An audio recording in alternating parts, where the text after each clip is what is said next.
Hello, everybody. Good morning, good afternoon, and good evening across the globe, wherever you are. This is Rajiv Ahel on behalf of GIZ in India, and I'll be moderating today's webinar. Uh, this is the 10th in the series, and the topic that we cover today is aligning public employment programs to the adaptive social protection processes and procedures and strategies that we do. This is organized by GIZ and also the Social Protection Employment Community, SPEC, and all of us, I'm sure, are part of it, and that's how we are on board here. So today we are very happy that in terms of sharing the experiences from India and other parts, we have three eminent speakers. First, we have from the Ministry of Rural Development. Next slide. Yeah. We have from the Ministry of Rural Development, the key ministry doing this huge, largest program in the world on social protection called Mahatma Gandhi National Rural Employment Generation Act. We have Ms. Ankita Sharma, who's a program manager here and has been overseeing this project at a national level for many years. We also have with us Dr. N.H. Ravindranath, who is based in the Center for Sustainable Technologies in the Indian Institute of Science. One more, yeah, thank you, in Bangalore. Now, Professor Ravindranath is one of the eminent climatologists of India. He has worked on all aspects of climate change, all the way from mitigation, greenhouse gas emissions, impact of climate change and vulnerability assessment. Some of his work on how to measure the vulnerabilities of states and districts on the ground is seminal and is often quoted. He has been also very strongly a part of the UN process for climate change. And he, of course, has also looked at MGNREGA in detail and from a climate perspective, and has worked with World Bank, United Nations, and also with GIZ over the years. So I welcome him on board as well. We can't see the Prof. Hello, Prof, are you there? Yes, I'm there. I'm minimizing the video. Oh, okay, great. We also have with us Nikos, my old friend from GIZ.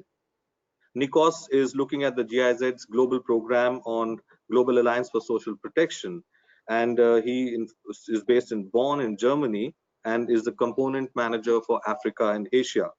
Now, he of course looks at all the three regions across the world, and he specifically focuses on external monitoring for Vision Zero Fund, which is with ILO and is a multi-donor trust fund for work-related deaths and injuries. Before having started doing work on the Global Alliance, which I think, Nikos, you've been there for almost like 3 years now, if I'm not wrong, he has been an integrated expert working the research department of the Ministry of Labor, Invalids and Social Affairs in Vietnam. So he comes from a very grounded experience of various aspects of social protection, and his work on social impact analysis and the information and communication technologies for development are quite well recognized and known. And last but not the least, myself, I'm Rajiv Ahel, and I'll be moderating today's session, as you're quite aware, I'm sure. I work as a Director for Natural Resource Management in GIZ India. I specifically work on a bilateral project with the German Ministry, financed by the German Ministry for Cooperation and Economic Development, called Water Security and Climate Adaptation in Rural India. And this project has been now working with 2 ministries, and I'll share more details about it. But I also come with about 32 years of experience in various aspects of rural development and social development in India and in Africa. So I'll just lay out the rules of the webinar a bit. We will have these 3 next slide. Yeah, we will have these 3 presentations, one after the other. I would really request whoever has any question to type it into the chat box that you see on the right-hand side of your screen. And we'll be scanning these questions and noting them. And then towards the end, we will have time to answer, ask the panelists to answer them. In terms of, next slide. Yeah. Now, let's dig a bit into this whole aspect of how do we take public employment programs and align them with the adaptive social protection measures that we are doing or that we need to do, and how to bring more of the adaptation into that. Now, if I quickly go into what we've been learning over the years, and next slide, uh, next slide, next slide, yeah. If we go into the whole dimension of adaptive social protection, what are we doing? Basically, it's that we are trying to build the resilience for the poorest and the most vulnerable people, especially to climate change. And what we're trying to do is we're trying to bring together the otherwise divergent or often compartmentalized responses on social protection, disaster risk reduction, and climate change adaptation together. And it sounds very difficult at a policy and framework level, but actually when we start working on the ground, they're all very interrelated. And if you have to promote the adaptation measures through social protection, then if you see on the right hand side, there are 4 types of strategies that come in. First, of course, is the protective coping strategy, where we look at things like public works program, we look at pensions, safety nets, and I'm sure with all the various experiences from all over the world, there's a lot of work done here. And MGNREGA also in India is pretty strong here. The other aspect is promoting the adaptive strategies, which is looking at credit, the asset transfer within the public works programs, and that strengthens the overall realm of how the adaptive strategies are further promoted to other mainstream instruments. The third dimension is the preventive coping strategies. How can we look at diversification of livelihood, risk insurance, climate risk insurance, to already have in place coping strategies? And most important, I think, is the transformative part of it. How do we look at the minority rights, the anti-discrimination campaigns? These are elements which I'm sure you would have also worked a lot on, and I look forward to listening to your experiences as well. Now, next slide. Yeah. In a sense, what are we doing in terms of public employment programs? We are actually focusing on labor-intensive infrastructure. The idea is that this sort of a development intervention would lead to cash transfer with strengthened food-based payments, and we create livelihoods, which in the long run will make these programs redundant and a graduation would happen. Now, basically, on the other side, when we look at adaptive social protection, what is it trying to do? It is also offering a safety net in terms of sudden climate economic shocks. It's also a sort of a safety net and a backup net available to vulnerable communities as and when they need. So it's also demand driven and available. But most importantly, it is also promoting resilience through livelihood and diversification. So if we start looking at these 2 elements of it, there is a lot of commonality. And in our own work, what we've seen, and you would see at the bottom, that there are 4 different well-recognized global programs which try to work on these 2 aspects to a varying degree of success. If you look at the Productive Safety Net program in Ethiopia, it's a quite comprehensive program focusing on food insecurity, promoting shock resilience, and improving livelihoods through providing public works, disaster risk, financing, cash transfer. And it's a pretty large program for a country like Ethiopia, covering 8 million people. The other one is the one in Malawi, the MASAF. It's a public works focused program. It does lead to directly income generation, creation of assets, leads to cash transfers and financial inclusion, and covers about 450,000 families. And this program is now evolving into, I think, its 3rd phase and keeps growing and learning. The program of Trabaja, Peru, is again a public employment program, which is designed to create temporary jobs, develop the productive capacities of the unemployed and underemployed, and focuses both on rural and urban areas. The success of this program has been that it started with something like 250,000 individuals out of which it has been successful in graduating out about 200,000 of them. So currently it focuses on about 50,000 people.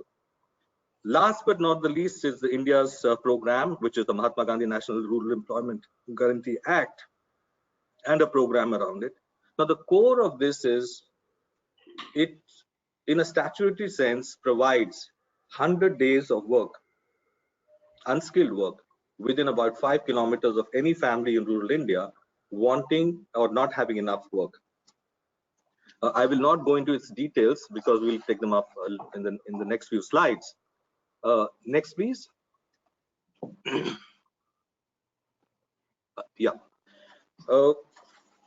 In this whole line of the work that we've done with Mahatma Gandhi Narega, in terms of the Indo-German cooperation, which is almost 60 years old in India, the newest offering and the program we do is the water security and climate adaptation in rural India that I mentioned earlier. Now, in this program, we bring the Ministry of Water and the Ministry of Rural Development together. We follow up on an earlier program, and we'll be launching the compendium of knowledge transfer that we brought out at the end of that program, which worked from 2013 to 19. And now the new follow-up program starts from April 2019 and goes on till 22. Now, what is it doing? It's trying to look at water security as an issue, look at the adaptive responses around it of too little water, too much water, and continue to leverage the huge amount of resources that Narega has to bring PEPs and social adaptation together. It, of course, focuses also on a climate lens, looking at the future of these changes, and I'm sure Professor Ravindranath's work will also shine some light on that.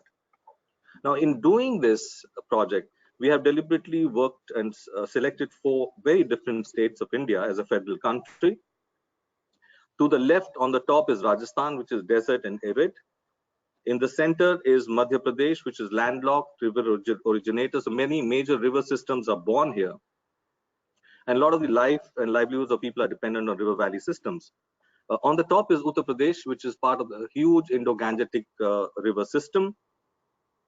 And at the bottom, right at the bottom is Tamil Nadu, where the tail end river influences, the coastal influences, and a high vulnerability to natural catastrophes is there. We basically working with various ministries and departments at different levels to create systems for integrated water resource management, which will provide adaptive responses and growth-oriented responses using water as a driver. So it would be about creating such planning frameworks, their implementation modules, actually demonstrate the implementation through convergence at a local level, and bring back the policy learnings to the top level. And of course, here, key work is to work with the private sector. Next slide.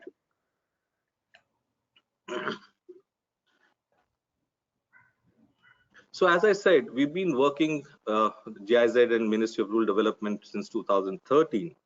And there's been a whole body of experiences and lessons learned. And so in closing that program, the earlier program, and starting the new one, in the March of this year, along with the Global Alliance for Social Protection, represented here by my colleague Nikos, we did a joint knowledge exchange program, which shared the experiences, not just of the public MG Narega, but how it is being applied to adaptive social protection. And my colleague here will also be, Ankita would be sharing more about it. Next slide. So as I said, this event brought together the various state governments, the various stakeholders around MG Narega in India, but also we were very fortunate that we were joined by practitioners and policymakers from 6 different countries globally. So it was Ethiopia, Malawi, Cambodia, Nepal, Mexico, and Peru. And they went, if you see the photograph on the right-hand side, we went down to the field, we saw things on the ground, talked to people who had done some of this work, not just on the government, but also on the community side. Try to understand better the challenges, what were the successes, and what made those successes happen, and how are they helping people adapt to in a social do adaptive social protection. So the event was felt to be quite a success, And so in a sense, today's webinar is a follow-up of the global exchange. And so today we want to do 4 things. We have a knowledge product which collects all the most of the knowledge or experiences that we have gained over the years. We'll be doing a launch of that. We'll also be looking at the trying to understand better how MGNREGA contributes, despite being a PEP, hugely to the social adaptive protection challenges in India, and enhancing water resource management, building on climate resilience, and also reducing the vulnerabilities in the long run. We will also share about the innovative global peer learning processes that are happening in other countries, and listen to that through you. And we look forward, therefore, to many questions from you. Also, sharing the challenges that you're facing. What are your best practices that mirror or are different in response to the challenges we are facing here in India? And that would be the idea of this knowledge exchange. So how would we go about it? Next slide. Next slide, please. Thank you. So we, first of all, as I said, would launch this documentation report that we have produced. Then there'll be a short presentation of about 20 minutes by my colleague from Ministry of Rural Development, followed by Professor Ravindranath sharing the learnings of Mahatma Gandhi NREGA program and how he has collected the evidence and shown the relationships between climate adaptation, shock reduction, and the PEPs. And we would like him to spend about 20 minutes on it. And last but not the least, it will be the peer-to-peer learning and how it is happening globally, and what are the lessons coming from other parts of the world in terms of PEPs and adaptive social protection. And here we look forward to Nicolas Diaz, who is already there as well, to in about 15 minutes to share his overview and experiences. So in the end, I hope that we all stick to time and we are able to bring together your questions, cluster them, and answer as many as we can. If we run out of time, what we have agreed is that we will document the questions and who send them and try to send you the answers afterwards as well. So with that, I invite, next slide.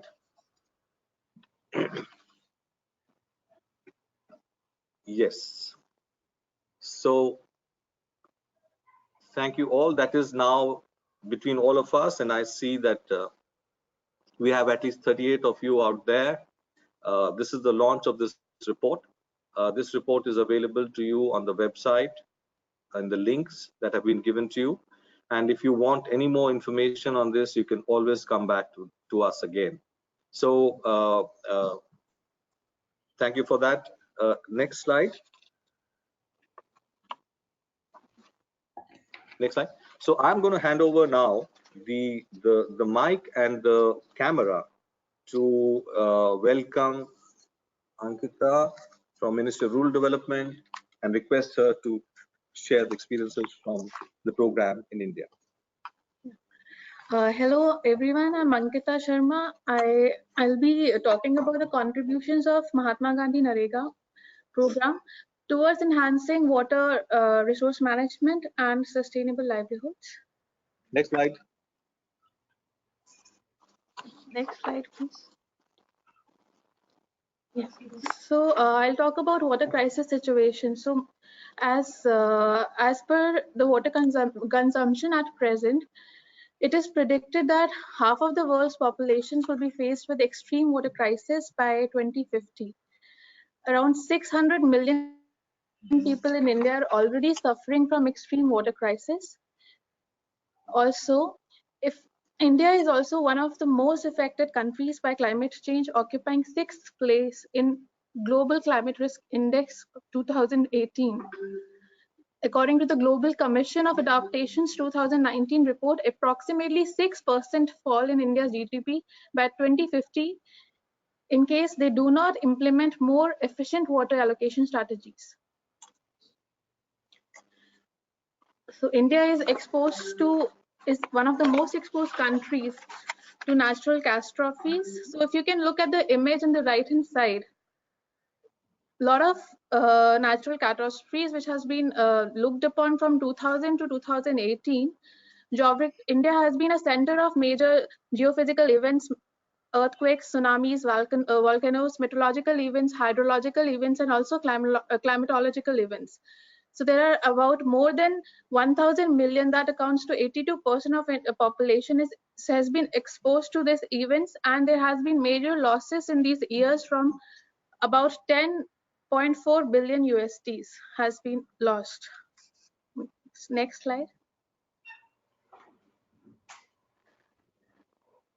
So MGNREG, which is also the Act, Mahatma Gandhi National Rural Employment Guarantee Act. It was passed by the Indian Parliament in 2005 and was launched initially in 200 backward districts, which had scaled up to the entire country by 2008.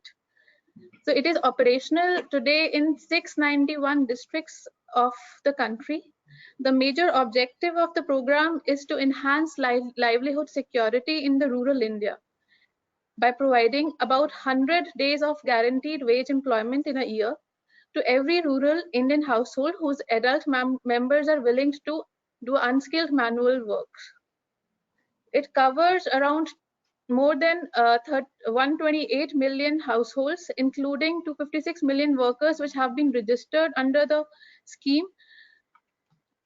The expenditure goes to 78 billion USDs, which has been spent from 2006 till date.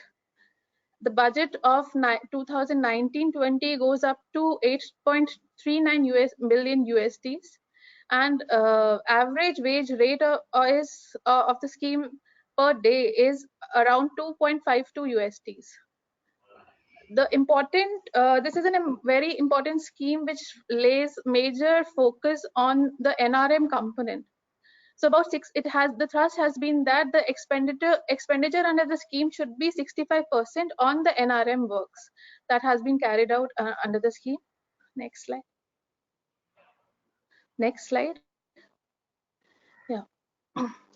So MGNREG's contribution towards improving water resource management and sustainable livelihood is majorly that it has an annual budget of 8 billion USDs, out of which 65% has to be spent on NRM.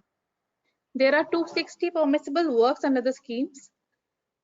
Out of these 260, 181 should be of NRM and 84 are specially focused on water. Also, drought proofing of works through MGNREG is being done.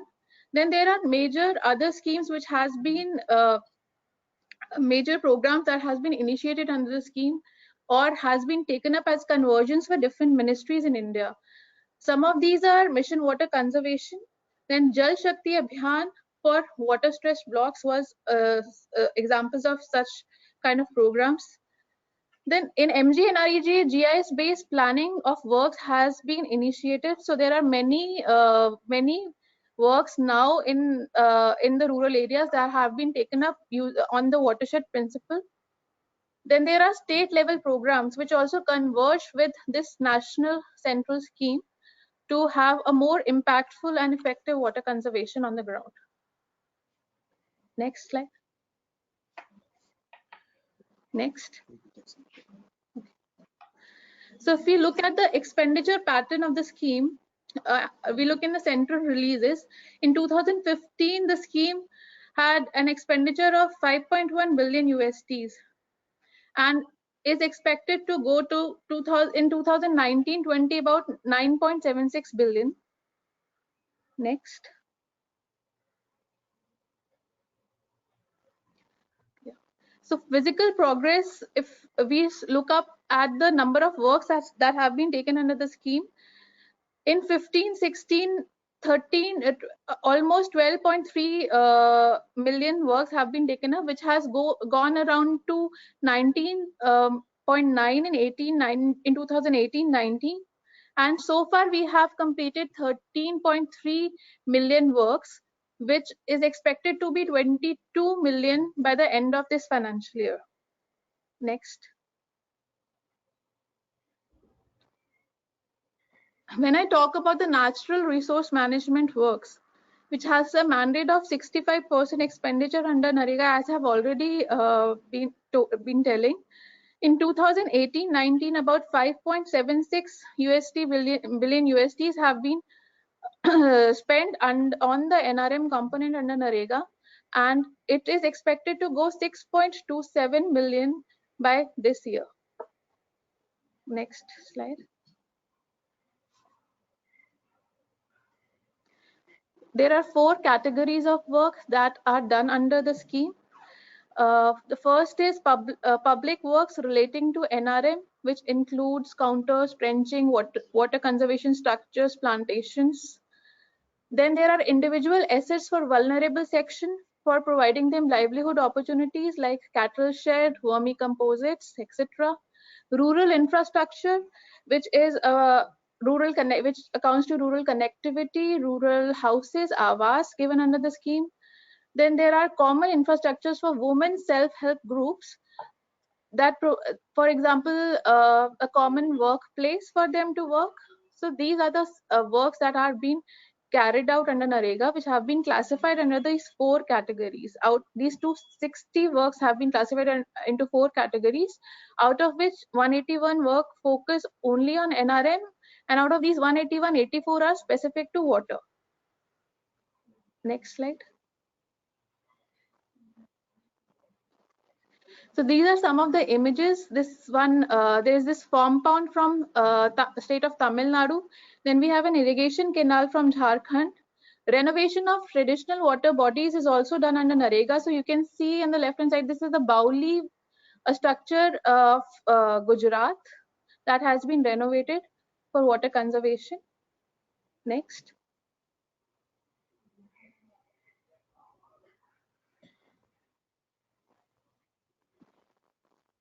Next slide.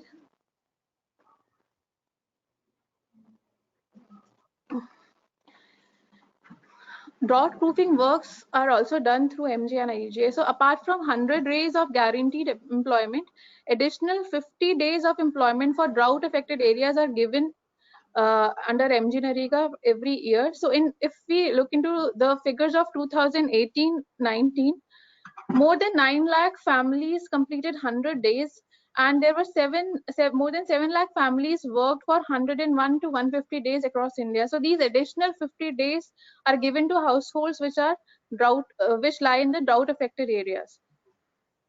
And in 18-19, as you can see, there are 100 million USDs have been spent only through drought affecting works. This is again some of the pictures from the field. This water harvesting tank has been made in Himachal Pradesh, and multi-arc check dam from Karnataka. Next. Ministry has taken special initiatives for water stressed blocks. One of it was Mission Water Conservation. In convergence with the Prime Minister's irrigation program and integrated watershed program IWMP since 2016, the focus was to improve the conditions of 2169 water stressed blocks in the country. On the left hand side, you can see a screenshot of the Mission Water Conservation book that the ministry has launched, and Jal Shakti Abhiyan, which has to be completed in 2 phases from July to November, in which the focus of improving condition was for the water stressed blocks in India. The number of works completed under this period is around 2,63,000, and more than 380 million USDs have been spent in this time period for water conservation works. Next.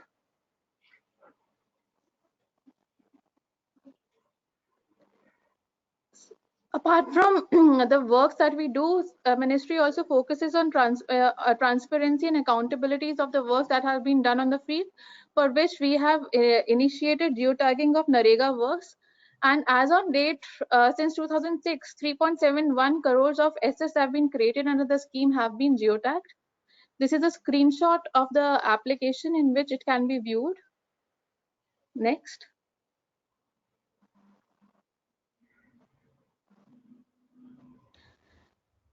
ministry has been implemented GIS based planning under NREGA. So this image is from Rajasthan, a Gram Panchayat named Jawat, whose action plan map you can see on the left hand side. So it has been made using a lot of layers from the existing Bhuvan, that is ISRO's Indian Space Research Organization's data that has been collated in a website named Bhuvan. And the approach was the approach was demonstrated in Rajasthan in an Indo-German project under the EB NREGA project of GIZ, which is currently now being adopted in more than 140,000 local government across India. Next.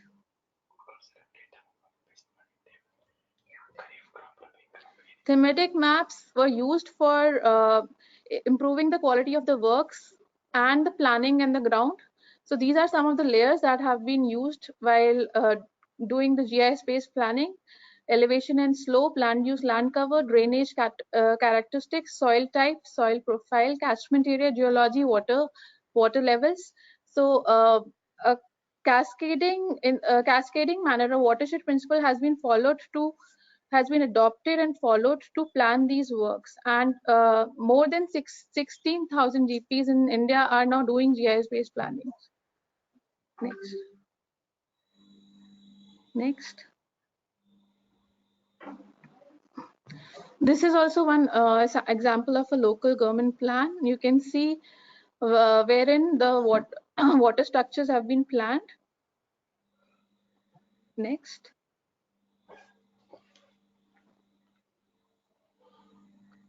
So this is in further, if we view into that, this is the planning of land development work, the location of the irrigation well, farm pond, wherein all the check dams will be made on the drain. That has also been planned. Next.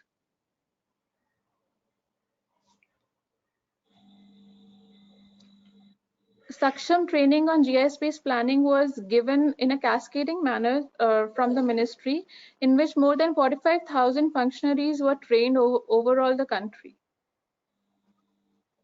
Next. Next. Yeah. So these are some of the pictures from the training. Saksham. So it included subjects like command area development, remote sensing, GIS, plantations, etc. Next. Then eSaksham, it is a very important tool that has been developed by the Indo-German project EB through MGNREG. So it's a digital learning platform. A MOOC course has been developed in which people or the resources under NREGA are being trained by the videos.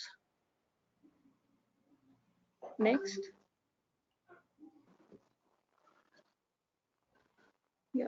So state level programs in convergence with MGNREG, Mukhyamantri Jal Swavalamban Abhiyan is a successful example from the state of Rajasthan, which was launched in January 16.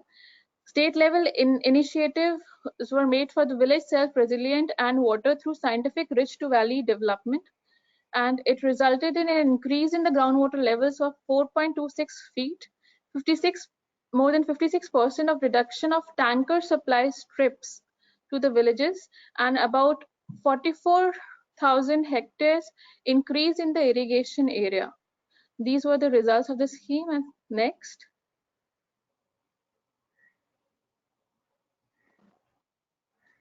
Then revival of traditional tanks in Andhra Pradesh. These images are from Champavati River Basin, which has experienced floods, cyclones, droughts in the past 30 years. The river basin is lined with more than 3,000 tanks and cascades. So most of them were initially dysfunctional over the years, and they majorly lacked maintenance and were encroached.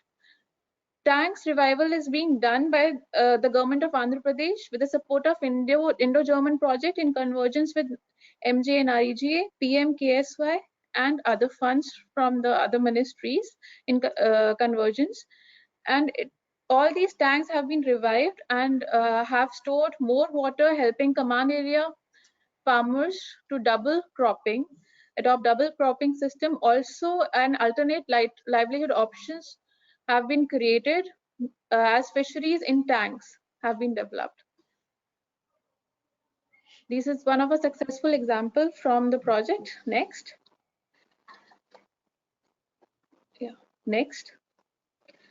So over here we have what next in MGNREGA. If we talk about, we are regularly piloting innovation practices and upscaling the proven models in water conservation and management.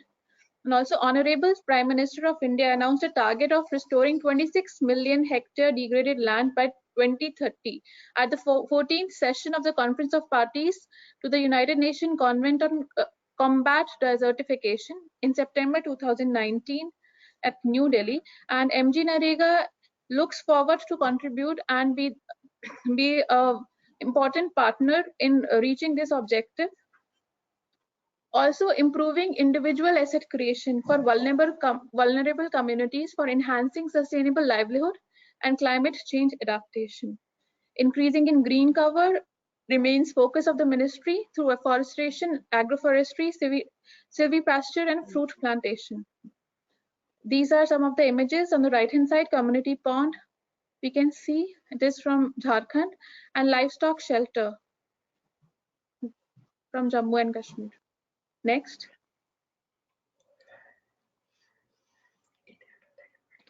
I would like to end my presentation with this beautiful image from MJSA and the convergence work NREGA has done in Rajasthan. You can see contour trenches, there is recharge pits, plantation all over the landscape, which help us, which is one of a successful project under the scheme. Thank you. Over to Rajiv now. Thank you very much, Ankita, for that very in-depth and detailed presentation. And I'm sure for many of you, this would lead to further questions and need for information, and this could be provided. But just to recap the main things of what Ankita and shared about the MGNREGA program, is that it is essentially it's a statutory act, so it ensures that it looks at the food security as a clear objective. It looks at wage employment as a means to deliver it, but it looks at infrastructure development in a very varied way. And the evolution of this over the years has been very interesting, where it's moving from an initial infrastructure perspective, it moved over to natural resource management, water. It looks at public resources and common lands and forests, but it also focuses on individual families. And in doing so, right now, this scheme works very closely with up to about 24 other schemes of other departments, which are around social protection measures like pensions, like insurances, like financial inclusion. And in doing so, in a saturation and convergence approach, this program is becoming a platform for providing a shock-adapted response through PEPs. So now I would request our esteemed professor, Dr. Ravindranath, to take us through how he has seen this program and how does it actually contribute to climate adaptation. Over to you, Prof. Thank you, Rajiv. And I'm glad the audience got a good introduction to the size, scale, important goals of the program from Rajiv as well as Ankita. I will focus more, as Rajiv mentioned, about the evidence. You know, we all know that such a large program must be having an impact, hopefully largely positive impact, maybe in some places negative impact also. This is very critical to learn from the field, generate evidence. Till you have the evidence, we don't know large investment is going on. What are the impacts on, you know, on natural resources, impact on environmental services, impact on resilience to climate risks, and so on and so forth. So I will try to focus more on the evidence and highlight what are the challenges and what are the options available, rather than going into other issues. But there are two critical points I would like to highlight from this slide. One is For example, Indian subcontinent is monsoon dependent, and we all know, and especially in the recent years, there are frequent occurrence of extreme events of droughts in some parts and floods in some parts, and their frequency and intensity are likely to increase in the coming decades. And monsoon is the main cropping season, and only a small part of India has second crop and third crop. Largely, is a monsoon, that is June to September is a main cropping season. And why we need social protection? Because, as I said, it's almost 65% rainfed agriculture. That means only one crop. You have employment only for 4 to 5 months. NREGA, MG NREGA generates opportunity for employment during the off season, the summer months when there is no rain and there are no agricultural activities. And it also, promotes opportunity for livelihoods for these communities, rural communities. Next slide. As Raju mentioned, there are large number of what we call flagship programs, each of them having a multi-billion euro or dollar projects. And NREGA is one of the large projects with $8 to $10 billion of investment. There are similarly large projects. All of them have some overlap. There attempts are being made to bring convergence among some of these integrated watershed management program, rural livelihood mission, national afforestation program, accelerated irrigation benefits program. Like that, there are a large number of programs. All of them contribute to reducing vulnerability to disasters, climate related disasters, and all the other risks involved. Next slide. Next slide, please. Well, Ankita mentioned about the 4 categories of program. Category A, it's on public works, largely leading to natural resource conservation, natural resource management, focus on land and water. And category B is on similar activities on individual lands of poorer households.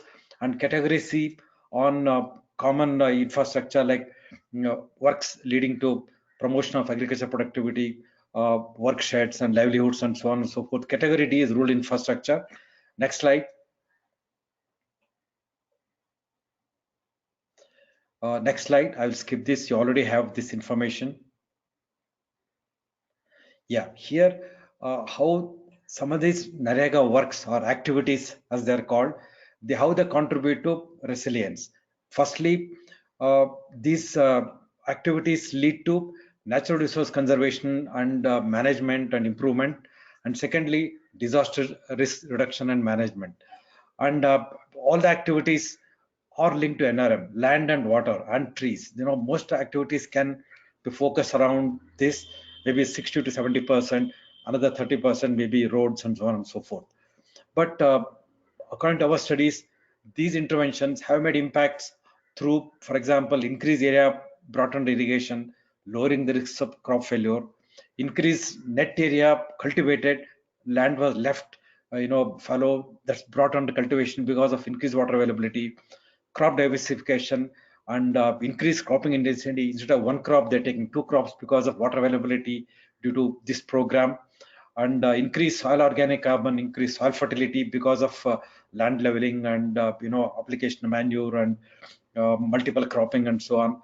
And biodiversity conservation because the trees are being planted, which attracts birds and so on and so forth. And increasing the water holding capacity of soils due to all the soil water conservation works. Similarly, drought proofing through increased area under irrigation, increased number of days of water availability, and growing fruit trees. All of them also contribute to resilience to extreme events such as droughts and floods. Farmers do get some return, some income even during a drought event year or a flood event year. Next slide, please. Next slide. In fact, we selected 4 districts from 4 states. India has 650 districts. It was a short, rapid study. We selected 4 districts from 4 states in different parts of India. We picked up indicators to assess the resilience or assess the ability to reduce vulnerability, or I would say adaptation to disaster like droughts, floods, and extreme rainfall events and so on. First, the resource impacted are water, land, crop production system, and forests. And the second column is all the activities implemented under the program: water conservation and harvesting, irrigation provisioning, land development through land leveling, conservation, things like that, afforestation, water conservation and harvesting. So all these activities, either they impact water, land, or crops or forests. And then we had indicators which would tell us whether these activities contribute to reducing vulnerability or enhancing resilience. For example, groundwater levels. If there's an improvement in groundwater level, that means farmers will have more water in the summer season to irrigate. That reduces the vulnerability. Second is reducing surface water runoff. That means you are holding more water in the soil. And irrigation water availability from different sources for additional crop, for example, and water storage for use in summer. And with respect to land, improvement in soil organic carbon leads to increased soil fertility, increased water holding capacity, and increasing crop productivity, reducing the risks.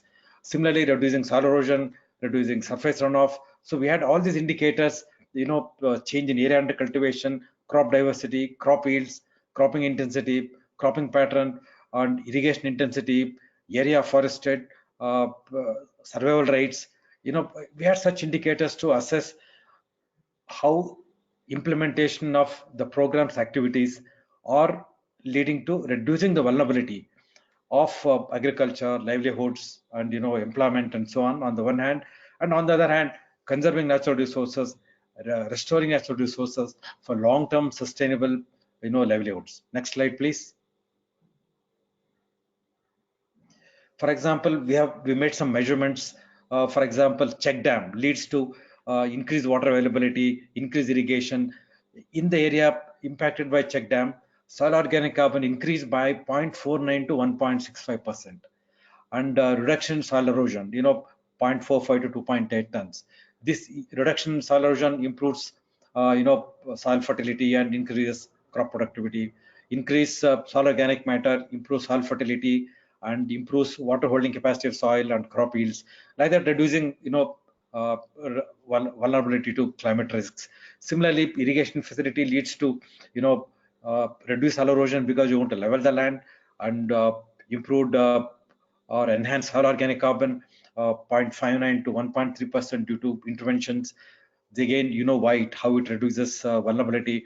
Similarly, crop yield increases, reduction in soil erosion, like that. Next slide, please. Similarly, for different programs, we measured, like desilting means removing the silt accumulated in water storage bodies. By doing that, you are enhancing the area irrigated. Thereby, you create additional water source. That means you're reducing the risk to droughts and low rainfall. Silt application leads to enhancement soil organic carbon 0.4 to 1.73. So like that, we have measured for afforestation leads to increased biomass cover, increased area under forest, improved biodiversity, and so on. So like this. Next slide. For each of the major works implemented, we have assessed the impact on soil organic carbon, water availability, and biomass cover, and so on and so forth. Again, this is also about groundwater level.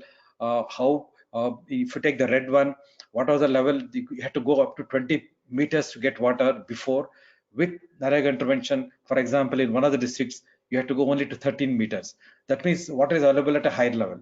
Next slide. Similarly, we have measured from the field and generated evidence, and we have published 2 papers to show how NREGA has reduced vulnerability to current climate risks. Next slide. We all know that one of the biggest challenge. Next slide, please.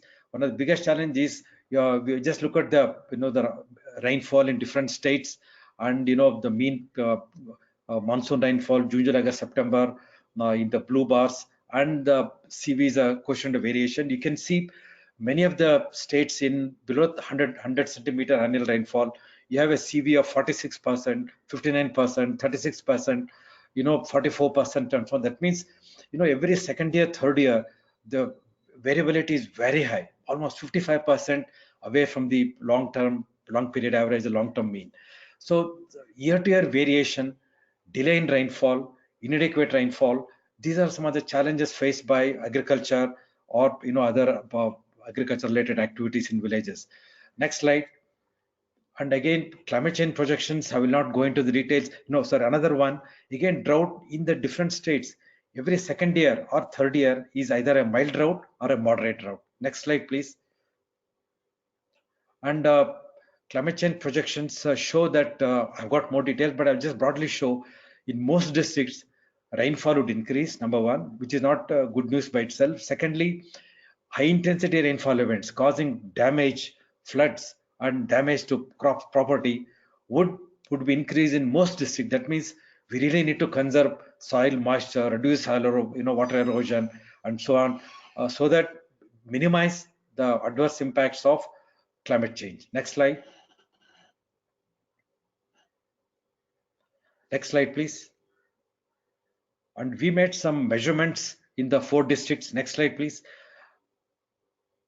And we measured how implementation of Mahatma Gandhi NREGA program reduced the agricultural vulnerability in the 4 districts. Before we took it 100 as the benchmark, before NREGA, before implementation, it was 100. How it has reduced in the 40 villages, 10 villages in each district. You can see clearly there is a significant reduction to 40% to even 12%, 15, 20% from 100%. What was the vulnerability was 100, it has been brought down. So similarly, next slide, please. Again, livelihood vulnerability index, also we had some indicators. Again, that also has been reduced.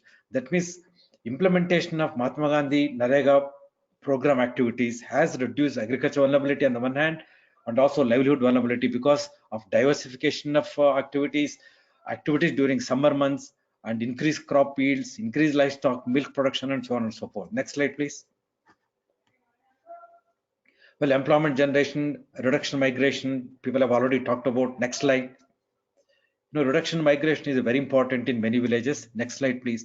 I will come to the last 2 slides. What are the challenges in promoting some sort of a climate resilience to climatic disasters or hazards through NREGA? Firstly, of course, there's a lack of, the programs are there, they're perfect. All the 260 programs, a lot of them relate to land, water, and trees. All of them linked to the natural resources. Definitely, if implemented well, will lead to reducing vulnerability or enhancing resilience. First challenge I would say is the lack of access to information and data on the historical climate trends for a district level, block level, or village level. Functionaries or staff of NREGA, they have no access to what is the rainfall trend, what are the likelihood of high rainfall intensity events, what is the frequency of droughts. They have no access to information at all, which is required for planning NREGA.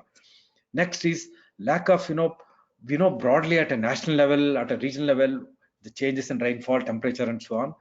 We still do not have access to village level or cluster of villages level or a block level which has maybe 50 to 100 villages.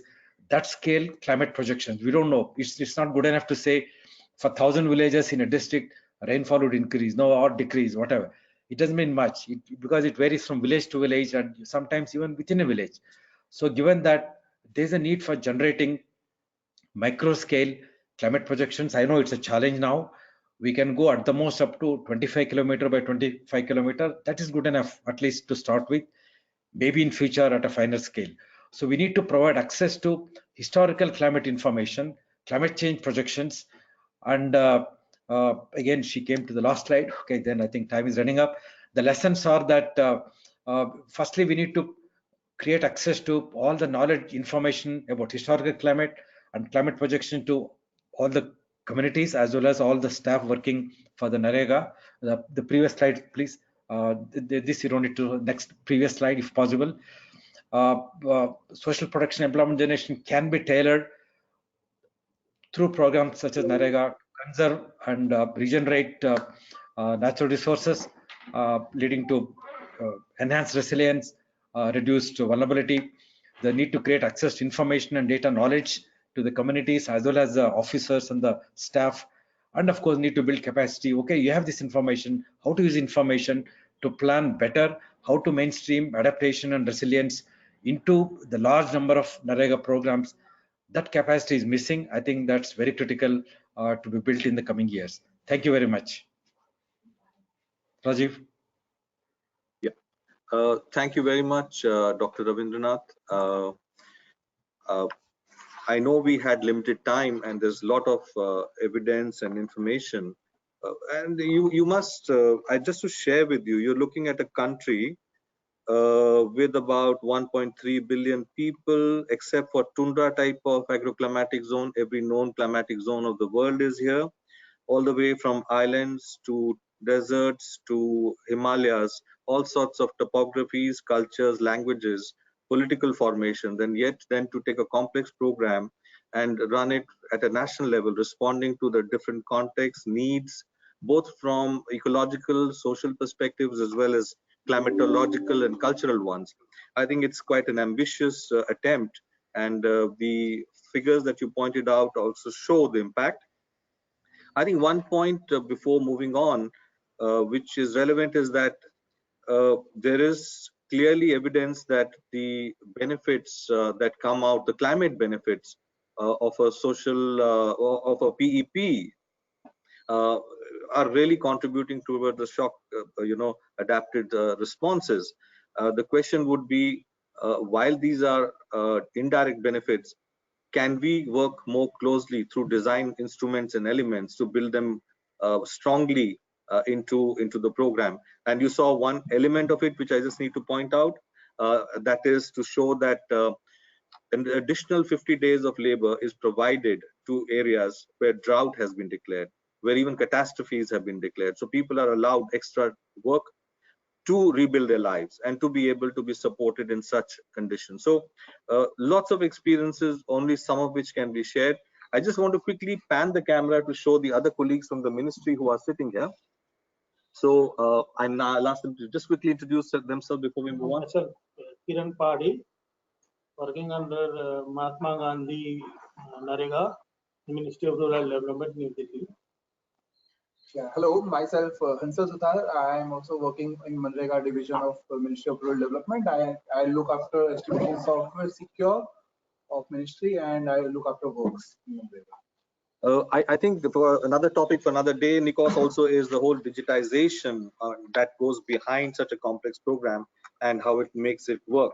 But now I won't keep myself between you and Nikos. Nikos, over to you to share the global experiences. Thank you. All right, thank you very much, Rajiv, and thank you everyone for joining this webinar. I'm happy to be here. And another thank you to all the GIZ colleagues around the world who were involved actually in organizing this global learning exchange in India earlier this year, and who helped prepare the documentation that has come up now, and which we take as an opportunity to have this webinar today. I think you can change to the next slide already.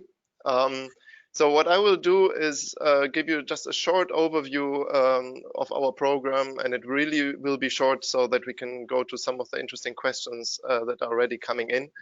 To give you a short overview about our program, and especially the role that peer learning can play and actually plays when working on public employment programs and adaptive social protection. And our program, as you can see, is a program that is looking into facilitating learning and global exchange on social protection issues. And thus it actually adds to the German Development Corporation portfolio. And when I say it adds, it means that it's adding a global perspective to maybe classical bilateral programs that focus on advisory and capacity development services. And from our program, we try to, with our decentralized structure in the different regional offices around the world, to create and to facilitate an exchange between the countries actually, and not giving the knowledge basically, or working on the knowledge with one specific country only. We are operational since 2013, and we are operating in the framework of the Universal Social Protection Initiative, USP 2030. Some of you might know it. And as I said, we are working in a decentralized structure. So we have offices in South Africa for Africa, in Chile and Mexico for Latin America, as well as in Indonesia for Asia. And we have those offices to be able to have demand-driven topics and formats. So it's not us basically who decide or who think this and this topic is interesting, but actually the topics come out of the countries. We are working on different topics, amongst others, especially currently we're working on adaptive social protection, on issues like beneficiary registration, public employment programs, productive economic inclusion, and some others as well. Yeah, next slide, please.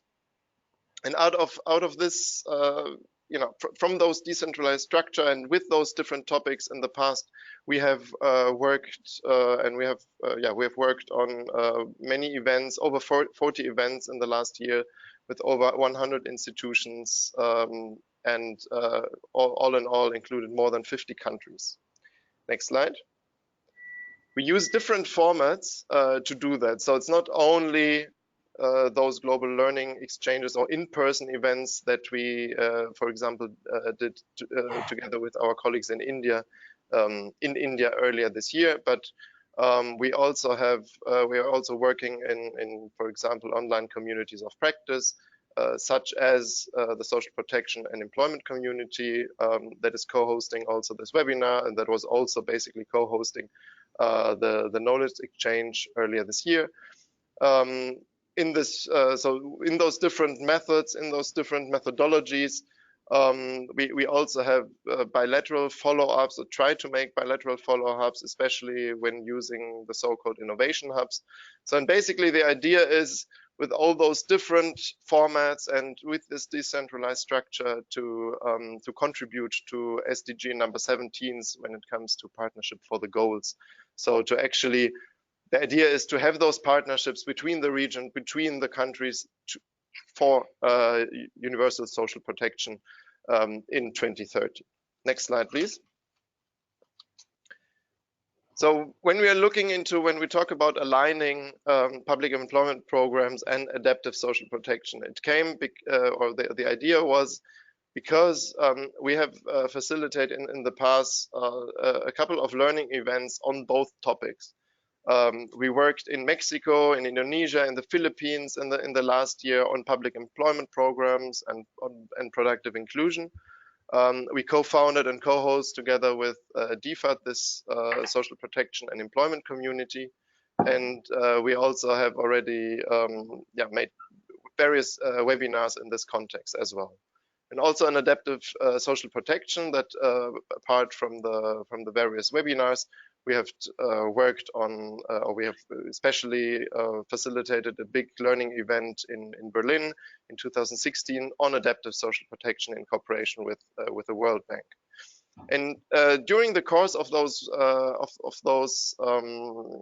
workshops, especially the last one in the Philippines in 2017, we realized that that there is actually a very strong connection, and one of the questions also goes into this direction, between public employment programs and adaptive social protection, especially when you look into infrastructure development, especially if you look into climate adaptation.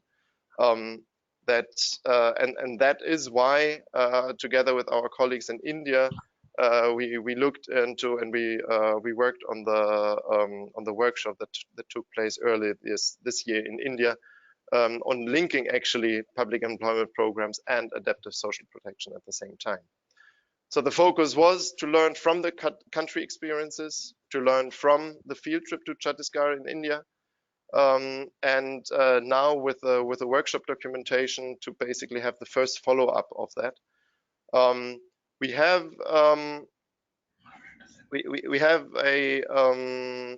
planned another follow-up on that to basically see to try to dig a little bit deeper, to have a learning series on GIS-based planning and monitoring for public employment program. So it has this, as Rajiv just mentioned, it has this digital element in it. It has the infrastructure in it. It has the public employment program in it. And it's also looking into looking at it from a social protection perspective, in order to link actually those two topics. And that's it already. thank you very much, and looking forward to the discussion. Thank you.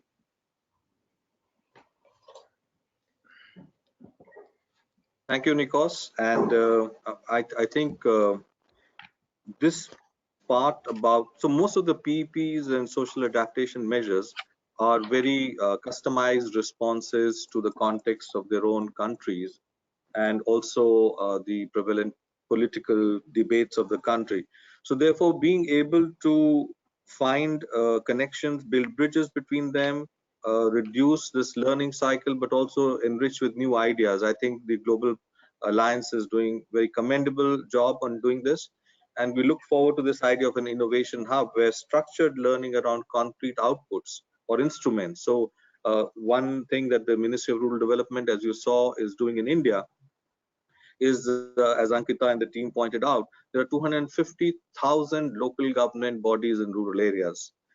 And therefore, the idea is that if you have to plan from a adaptation and from a natural resource perspective, then bringing the watershed angle, therefore the knowledge about how to do it, how to use massive open online course to move this information down using mobile phones, all the way down to the 65,000 technical functionaries spread across the country, but also the other civil society organizations, practitioners, engineers, so that they can all contribute towards designing the bottom-up plan, which comes from each of the local government entities. And so what it does is, there is a labor demand that comes up. There's so many people in this panchayat want to do so much work in the coming year, but against it is also not later on, unthought through response, but actually a perspective plan, which is driven using remote sensing, GIS, and understanding of it, done locally, not by experts, done by communities and practitioners, assisted by experts. And therefore, the ministry has rolled this out, as Ankita pointed out, to almost 2 local government bodies, to each of the 7,000 blocks of 750 blocks of India, 7,500 blocks of India. And the plan is to roll this out to the whole country. So the sheer magnitude of this is staggering, and therefore how to use technology, and then imagine all the learnings that are happening. So, so I think there's a need to continue to share this information, but this should also be driven by the demands and the questions and the needs. So this specific one request that Nikos mentioned about partnering between India and 3 other countries on the use of digital planning, monitoring, and also the system for technical, and later on maybe this whole software or secure that has been developed, which leads to the approvals of the plans and quick dispersal of monies. So some of these are things that we'll be taking forward. So to all of you, I would just now quickly go back to some of the questions that have come. So the first one is from Paul Mondoa, and he says, public work programs are considered to be a form of social protection. However, we realize that they generally have a short lifespan and do not guarantee access to typical social protection benefits, such as unemployment and work injury insurance or pensions.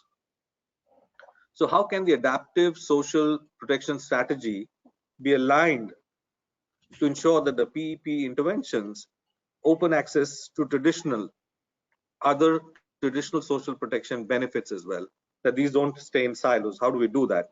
Would anybody like to respond to this?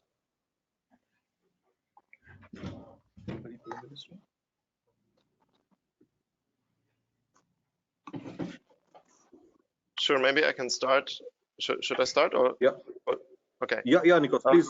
Yeah. Okay, so I think Paul, it's an excellent question. And it's actually it's the basic question, and in a way already the answer to why we did the event that we are now talking about. So it is actually about the need to work across sectors and the need to link infrastructure development or climate change adaptation with more traditional social protection instruments. So for example, when we have, public works programs around the globe are different. So we have MGNREGA, but there are also a couple of others. So I'm not an expert in either of them, but the idea is to actually have, for example, if you talk about 100 days of work, so the idea is to not only have this work, but to actually link it maybe to vocational training, which is also considered as an active labor market support program and actually a social protection pillar in some countries. Or it is about maybe taking the same databases that you're having both for social assistance, cash transfers, and those public works programs, so that you actually have beneficiaries that can receive both, or that can, or alternate between the different instruments. But it is true that actually that is the key, and that it is not easy to do, because in many cases there are actually different ministries involved with those different instruments. So maybe it's a Ministry of Labor and Social Affairs that is doing the one, and it's the Ministry of Infrastructure Development. Some other countries have actually ministries of public works. In India, it's the Ministry of Rural Development. So it is always and working across ministries is always difficult. Then as we all know. I'll also quickly share with you the other people on the team here, Mika, who you know from GIZ, and Tim. If anybody would like to add to this question. No. So I would just say one thing that stands an MGNREGA initiative in India out is that it is an act. So it's a statutory instrument. It's just not a scheme that goes on and off. Therefore, in a sense, it has a longer term vision, which is in the act itself, which any newly constituted government has to look at. And it also has a budget line in terms of ensuring that the resources are there. And some of the provisions that are put in are very interesting, that if within 15 days of having asked for work, if somebody who has applied for working does not get work, then there is not just an allowance that person gets, but usually there is that allowance, and then there's a huge system reaction to trying to find work and provide work. So this statutory compliance part makes, I think, this also pretty strong, and make sure that some of these aspects are taken seriously, on top of what Nikos said. I'll move to the second question, which is there. And I would also ask others that that if they have more questions, and if they haven't typed it in, they could still ask questions using by typing them in now. So the next question from Dhananjay is that siltation of the dams is a serious problem causing floods in recent times. Can the desiltation of dams be part of the works under MGNREGA? Because the silt can also be applied to agriculture and land for improving the soil fertility. Would anybody like to answer? Yeah. So first of all, it is pertinent to mention that MGNREGA is a demand-driven program, and works are prioritized and planned by the Gram Panchayat itself.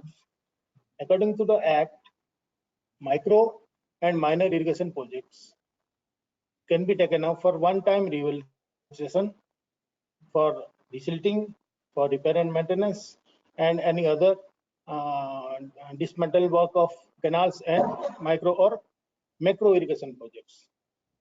It doesn't mean that it should be done for the bigger, larger irrigation project like dams and other river rejuvenation, major river rejuvenation projects. So it can be done through MGNREGA.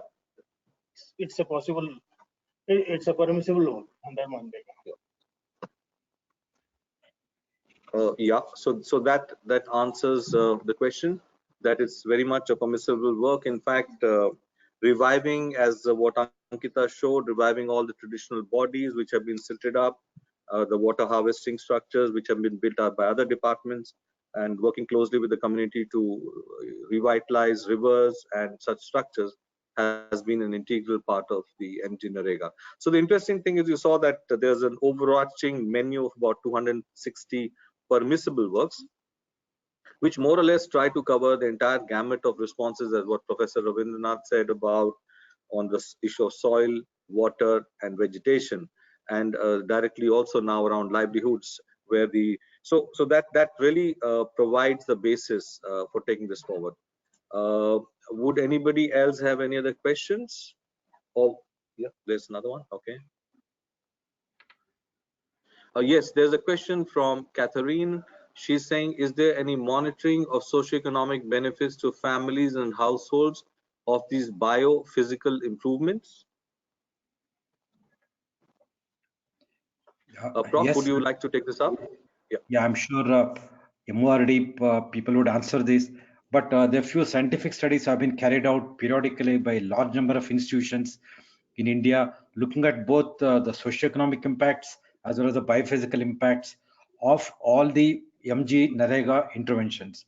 In fact, our study actually made measurements of changes in reduction in soil erosion, improvement in soil fertility, changes in groundwater level. So like that, I think there is a need for a larger scale monitoring of this. Some level of monitoring by academicians, researchers is happening around. Plus, I think MORD has a large overall monitoring program for the largely socioeconomic and other aspects. Rajiv? Yeah. Yes, very much so. So within the ministry, there is a very robust M&E system which measures especially aspects related to labor days, amount of work done, types of work done, and increasingly the ministry is also putting in indicators for measuring the impacts. But with the ministry itself, and like you pointed out, many other institutions have been consistently doing research on the socioeconomic impacts. And once you do this web search, you will find a lot of it. And even for our project which we did with the ministry, there is at the end of a project, there is a independent assessment and evaluation of the socioeconomic and environmental benefits, and you can find it on the website, or we can share it with you as well. One more day by day.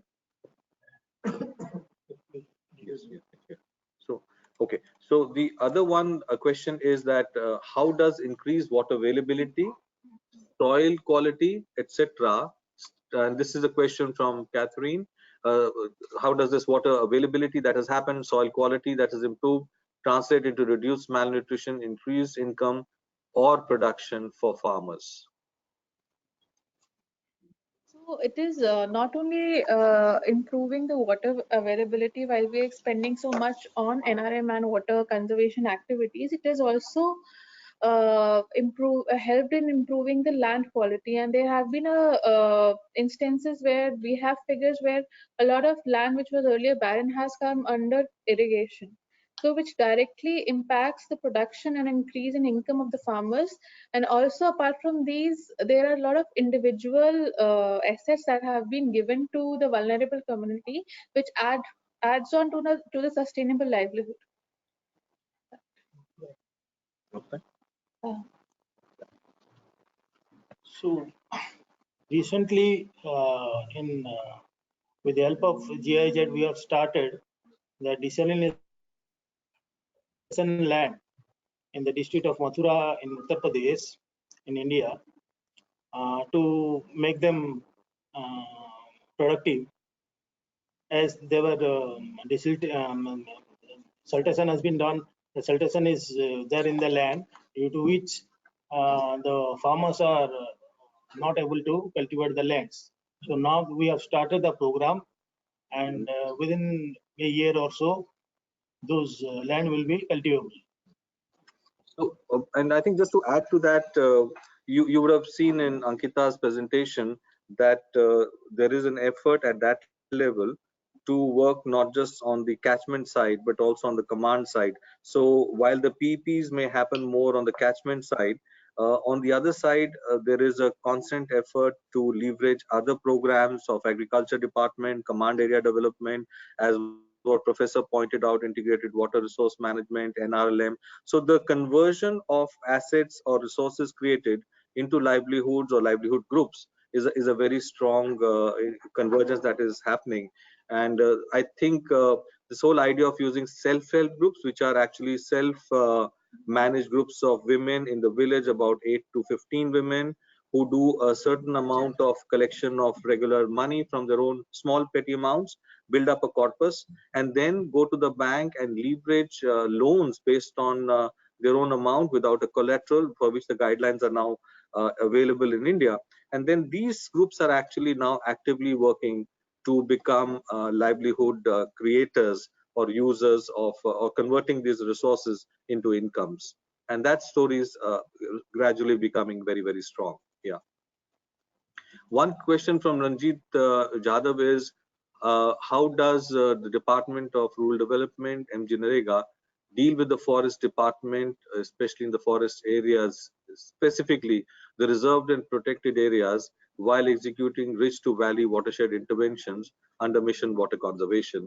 I think this is a very important question, because the forest areas in India, for everybody's knowledge, are governed by a special act which gives exclusive domain and control to the department, and apart from the recognized rights, does not allow communities, especially in reserve forests and protected forests, to be able to do too much. So in that context, this is a very good question.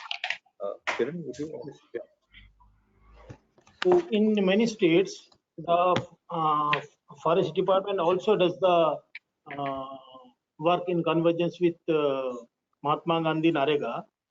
So the upper part of the watershed is treated by the in some part of India, the upper reaches of the watershed is treated by forest department, and the lower part is means the other part other than the forest area is treated by the Gram Panchayat itself. So in convergence with the forest department and Narega, you can do those things. Probably just to add to this is that it's also how the forest department is leveraging MGNREGA. So in many areas, you will find that the forest department, even to work in its own area, sometimes runs shorts of fund for nurseries, for labor, for plantation, for doing conservation works. And in many states, the forest departments are actually converging with MGNREGA and using their funds and labor to do activities in the forest conservation areas, of course, directly under their supervision, but not by RD. But they are using the funds and the labor available from MGNREGA. So in a sense, it's working the other way around as well. One more question from Cezanne is, you actually presented that there are actually number of programs. What is the level of convergence mechanism of this program with other programs? Okay.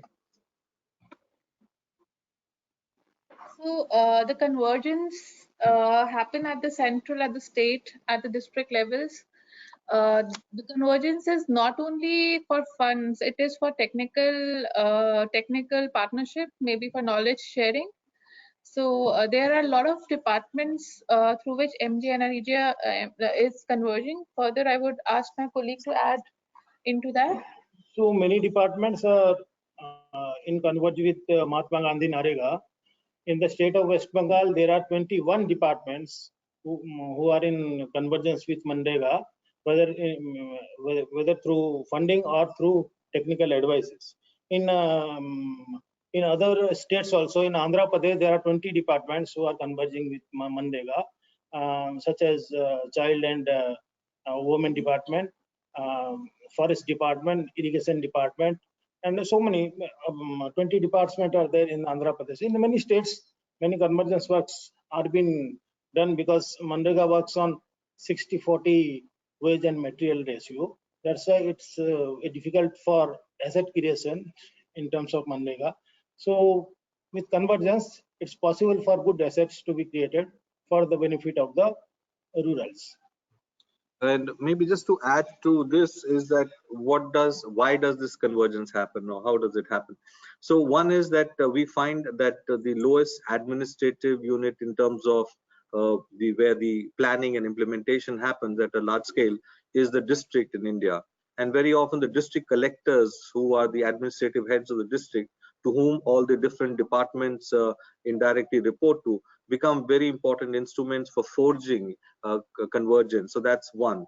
Secondly, also how MGNREGA offers convergence. So if you look at the Prime Minister's housing scheme, where up to 60 days of labor comes from that program, very often that may not be enough, and not too many houses could be made with that amount of labor that is provided for in that. So what MGNREGA does is that it provides additionally 30 days of labor from the MGNREGA fund. So that different scheme can now leverage 30 labor days from MGNREGA for its own implementation. So obviously it leads to a win-win situation where departments now want to use this pool of labor potential created as a safety net by MGNREGA to run their own programs, and therefore this is a very interesting formula for success.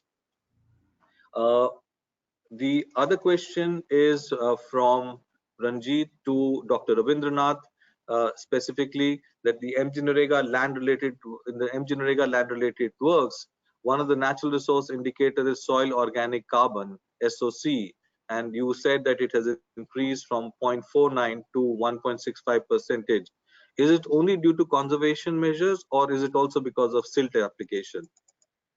Yeah, actually, soil organic carbon content or concentration has increased due to even, for example, check dam, where there is improved irrigation and increased number of crops, and root biomass getting decomposed or left behind, litter and other parts.